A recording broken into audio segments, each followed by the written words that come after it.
the first graduate, and that is Ambassador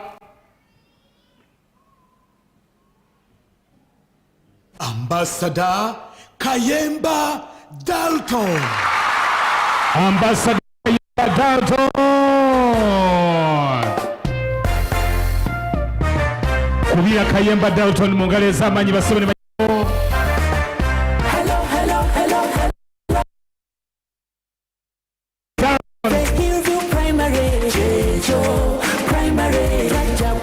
And that is Kayemba Dalton on screen. Go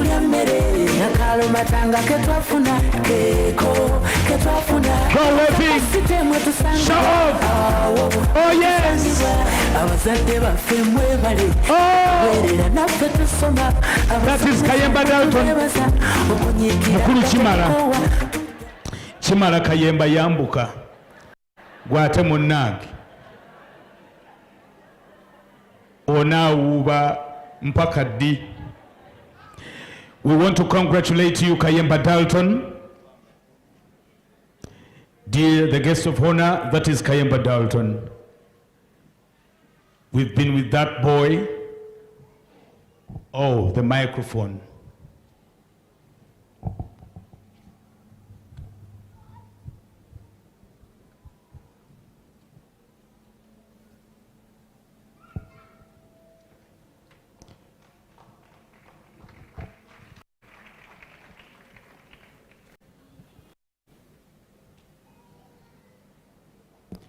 Ebyo byebitibwa abamukufe bitutafuna chance kufuna.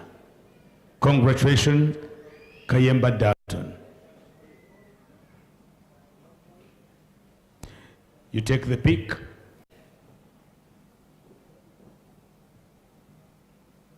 Okay. It is very okay. Ladies and gentlemen, we go to the graduate 02. Jamiru. Ambassador Mugerwa Joseph.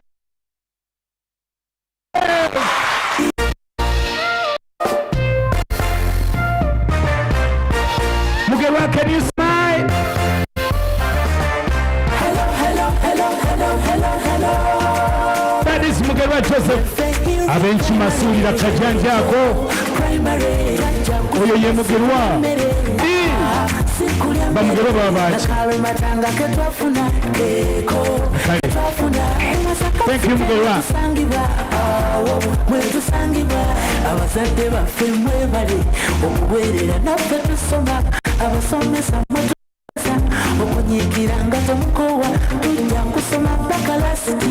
Wow, Bakalasti. Let us celebrate, 'cause we are on top. We are ambassadors. We shall never stop. Let us celebrate. Okay, that is Ambassador Mugerwa. We want to congratulate you. Thank you.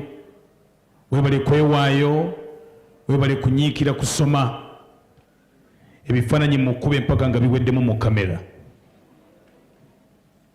The next ambassador to graduate is Ambassador Chirumira Destiny. Chirumira Destiny. Okay. Mama wa Chirumira aliwa. I can imagine the smile you have now. Hello, hello, hello, hello, hello, hello. Oh, Umugaga Chirumira. Hill View Primary. Yo. Primary. Kusoma siku ya mbere. Yo Umugaga Chirumira. Okay, hurry.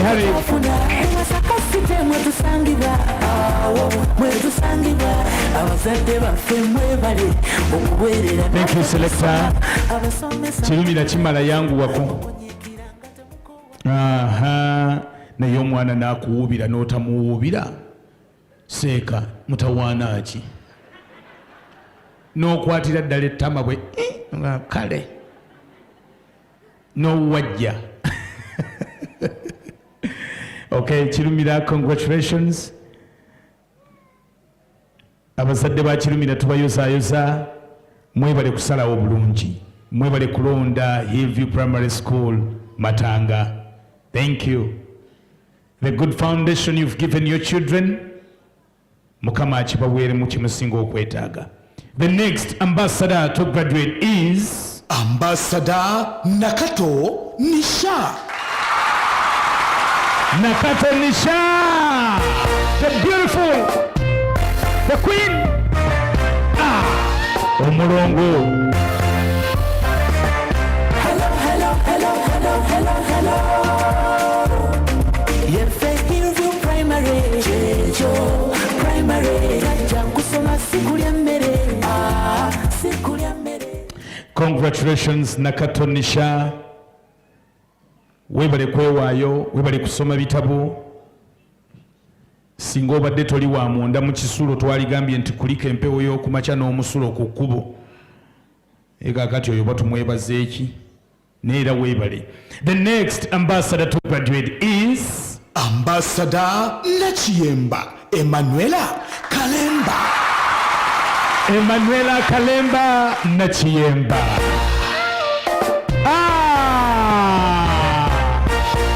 One mesa zibanja nnyo. Loni nene. Thank you Nachiyemba. Thank you Nachiyemba. Ambassador. Kajja kusoma sikulya mmere, sikulya mmere. Nyakalo matanga ketwafuna, ketwafuna. Masaka site mwetusangibwa, mwetusangibwa. Abazadde baffe mwebale okuweerera naffe tusoma. Okay, thank you, Selector. We congratulate you, Nachiyemba Emanuela, and the parents as well. Thank you and thank you. The next ambassador to graduate is Ambassador Chagulanyi Jeremiah. Chagulanyi Jeremiah. Abembogo muliwa. Abembogo.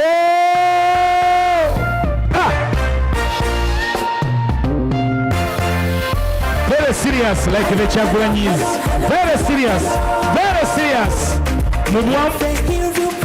Very brief. Very brief.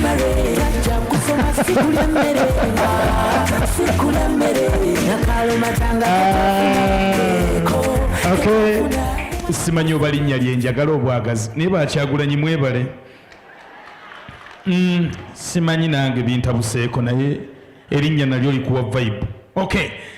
The next ambassador to take action is Ambassador Chikawa Julius. of course Chikawa Julius. Ono bw'atali balooya ali bansaze. Omulabira ddala nga mpuuga yennyini. Ono munnamateeka awedde engalo. I like the boy.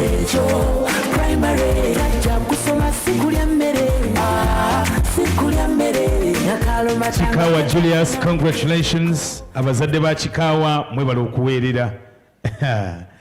Ne bannaye staff ya Hill View Matanga mutufuulira ddala ffe abataasoma busomesa mukubira abasomesa mu ngalo ez'amanyi balabe bafaanana. Oba ffe twasoma bwa teacher. Kale, the next ambassador to graduate is Ambassador Nakasi Olivia. Nakasi Olivia.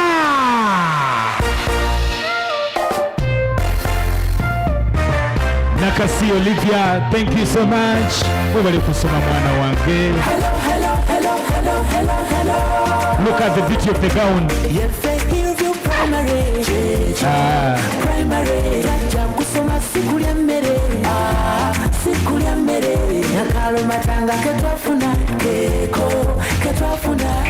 Okay. Ekyenjawulo ekiri ku gown ziriko Matanga Hill View Primary School n'omwaka 2024. Kati simanyi oba omwaka ogujja ffe abazinona bulijjo ku Nankani mu Kiyembe. Banna mutufuulira ddala batalina bye tukola. The next ambassador to graduate is Ambassador Ariniitwe Daisy. Ariniitwe Daisy. Webale kikazi, webale kikazi, webale.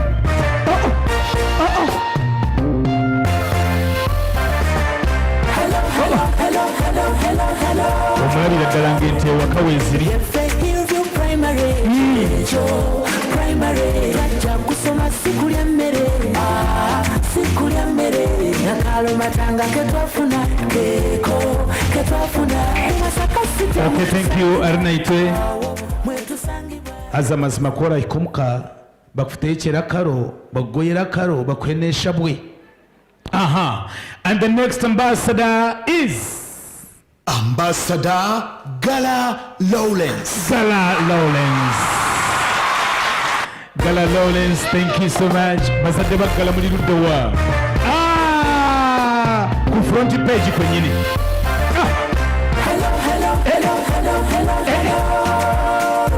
That is Gala Lawrence.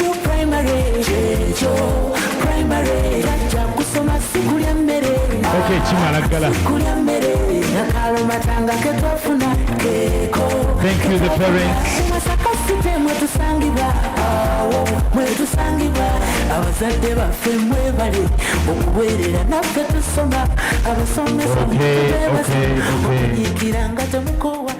Okay. Big salutation to the parents of Gala and all the parents of Hill View Primary School, Matanga. And the next ambassador to graduate is Ambassador Kalema Aaron Stephen. Kalema Aaron Stephen. That is Kalema Aaron Stephen with the big swag. Congratulations, Kalema. Hill View Primary, primary, tajja kusoma sikulya mmere, sikulya mmere, nakalo matanga ketwafuna, Okay, that is Hill View Primary School, Matanga. Omuzadde awulira ekinyegenyege, you only have 20 days okusalawo ku lw'obulungi bw'omwana wo from 1st December to 20th of December, and we close. The next ambassador to graduate is Ambassador Birungi Mazi Shanita. Oh, Birungi Mazi Shanita. Mama Kalavi. Look at the girl. Look at that. Look at that. Very professional.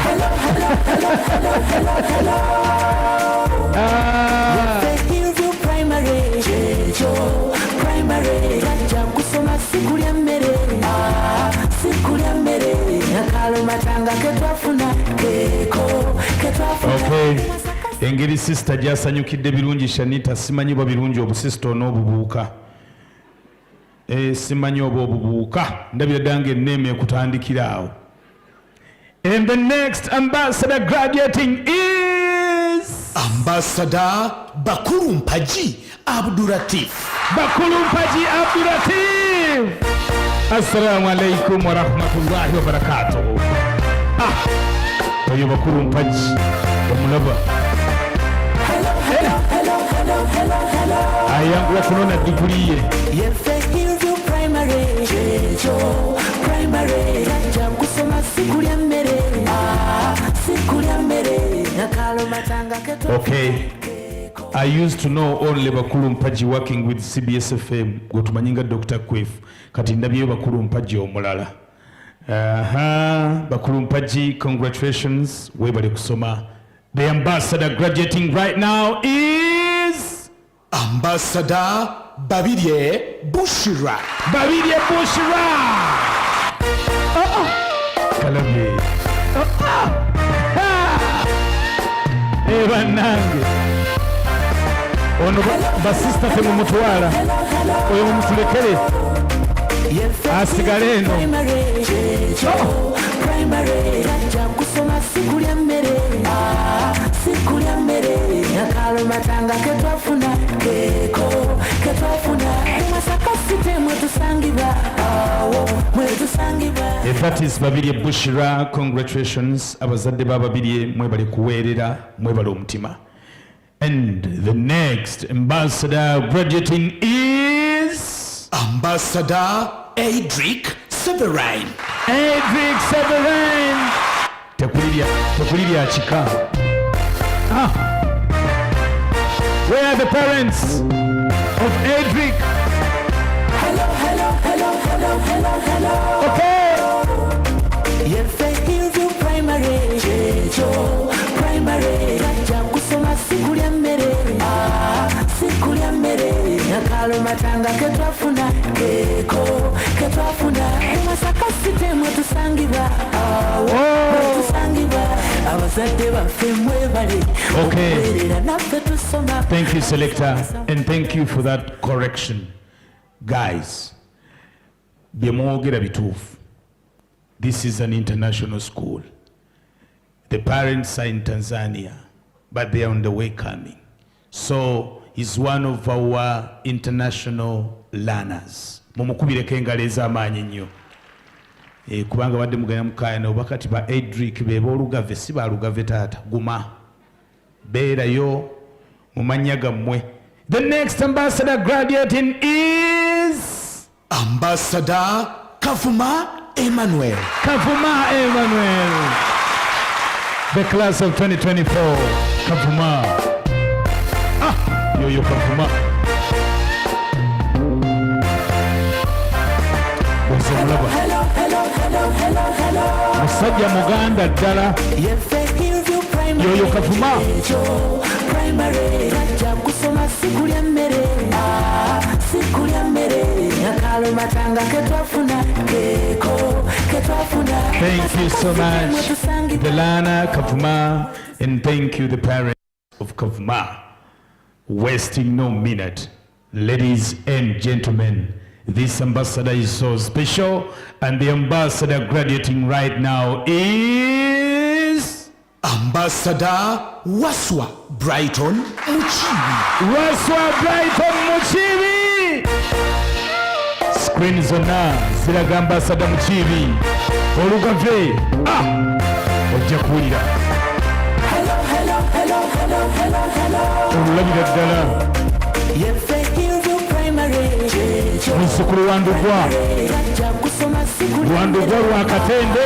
Sikulya mmere Nyakalo matanga ketwafuna ako ketwafuna. Masaka site mwetusangibwa mwetusangibwa abazadde baffe mwebale okuweerera naffe tusoma abasomesa mwetubeebaza. Thank you Muchibi. Thank you the parents. Thank you and thank you. The next ambassador to graduate at Hill View Primary School, the year 2024, is Ambassador Semanda Edrin. Semanda Edrin. Okay. Who is Semanda? Yo. Thank you, Semanda. Where are the parents? Ambassador Semanda Mliwa.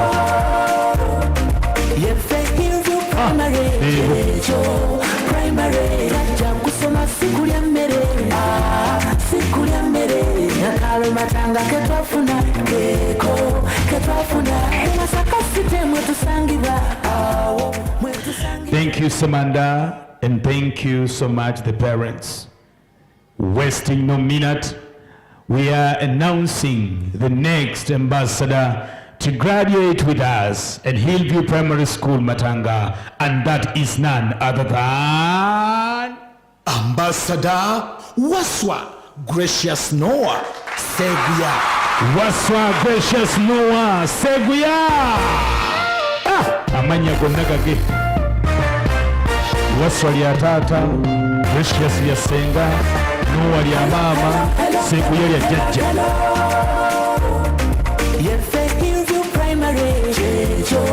Primary rajja kusoma sikulya mmere sikulya mmere Nyakalo matanga ketwafuna keko ketwafuna. Masaka site mwetusangibwa abazadde baffe. Thank you Waswa, thank you Gracious, thank you the parents and the staff of Hill View Primary School, Matanga. For the interest of time, ladies and gentlemen, let's welcome the next ambassador to graduate with us, and is Ambassador Nalwada Jasmine Chloe. Nalwada Jasmine Chloe. Very beautiful, very intelligent, very smart, and lady to life. Hello. Hill View Primary Checho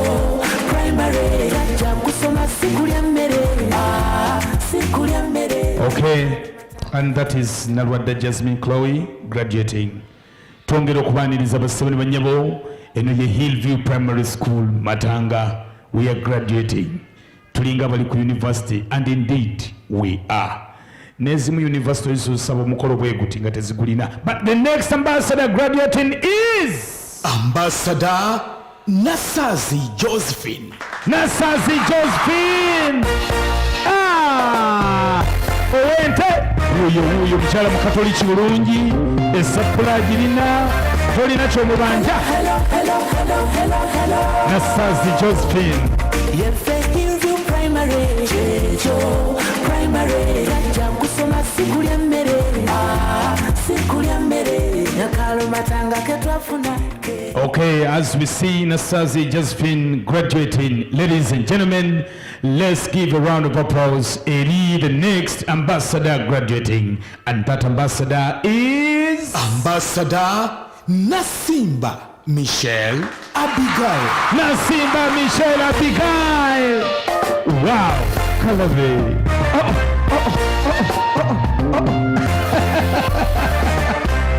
Chokamama. Nasimba, the parents are there. Oh yes, oh yes, oh yes.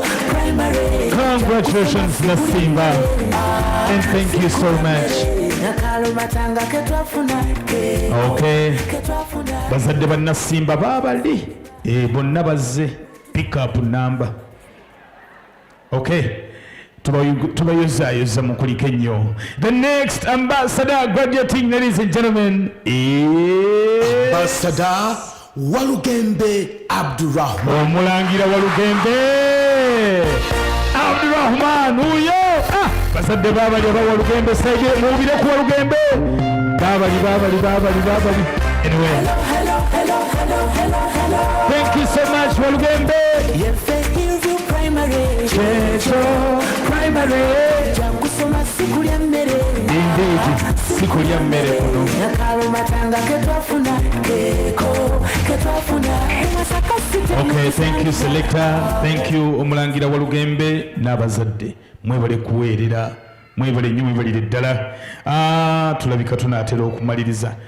The next ambassador graduating with us the year 2024 is Ambassador Mirembe Elijah Kazibwe. Elijah Kazibwe. Uyo Kazibwe. Thank you Elijah. Hill View Primary ajja kusoma sikulya mmere sikulya mmere nakalo matanga ketwafuna. Okay, this is a school class. Watu kyagala kireke, but we are. Ladies and gentlemen, the next ambassador, mumuwengalonga z'amaanyi, he's graduating. The year is 2024. The school is Hill View Primary School Matanga, and is Ambassador Nakavuma Claire Whitney. Nakavuma Claire Whitney. Look at that beauty. Love Sanyuli Nakavuma. My goodness. Hill View Primary Jaja Nakavuma nkwagadde Bible tukumi. sikulya mmere nakalo matanga ketwafuna. That is Nakavuma Claire Whitney. Neffe oba nasale yatumenyeranga kipi1 epi1 bipi1 C ne biggwako n'otayambala gawuni naye kale ticha wange nkunoonya. The next ambassador graduating at this point of time is Ambassador Samwezi Louis. Samwezi Louis. That is Samwezi Louis.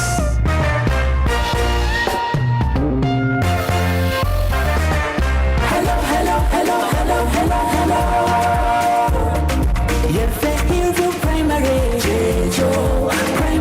ajja kusoma sikulya mmere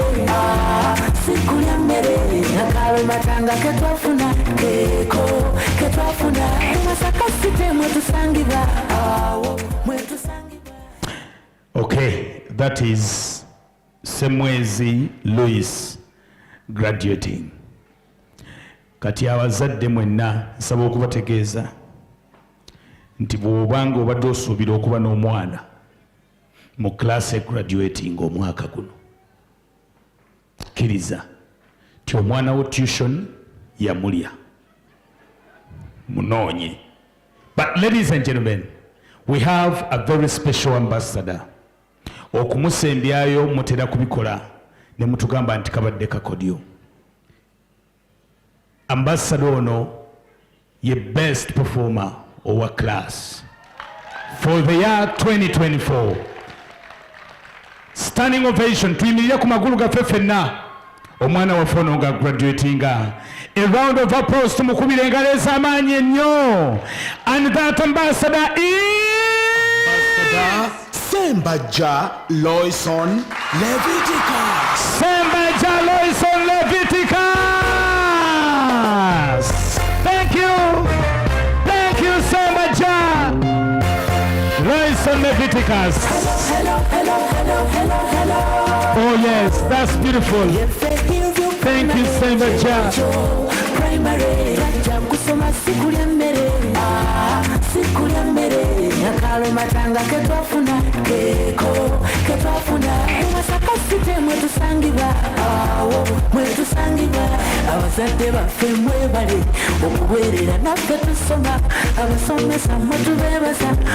Thank you, Selector. Now listen. Nsaba okubategeeza nti mu kifo kino tulina afande kushaba oyo nno nga ye OC Mpugwe Police Station. Tumukubireko mu ngalo. Abazadde abaggala okuggulawo emisango obtaining money by false pretense ku mwana wo nga yali ya tuition, noonya afande kushaba oggulewo omusango nga bukyali. Bassebo ne bannyabo, at this point of time njagala tukubira abaana baffe mu ngalo ez'amaanyi ennyo abagraduatinga abamazeeko omwaka 2024. Those are the beautiful souls that we had this year. Those are the ones that are making us smile every minute, every hour, every day. Buli bwe tubatunulako bwe tuti tuwulira essanyu lingi. Hill View Primary School twagala abaana baffe, tubaagala. Indeed. Ekyo kiri evidenced by the way we take good care of them. Just look at them. Amazima gennyini abaana baffe balabika bulungi. They are very different. Tolina w'osobola kusanga mwana alabika ng'omwana wa Hill View Primary School Matanga. As I take this opportunity, okwaniriza kamera zonna okuba ekifaananyi ekyo eky'ebyafaayo. Can you put the certificate down?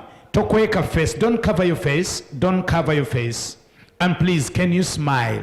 This is your day. You smile. Tuwe smile nga nene bwet. Aha. All right. That's beautiful. Even if it means crying, you can cry. Eh? Thank you, the administration. Thank you, the teaching staff. Thank you and thank you. I think we're done.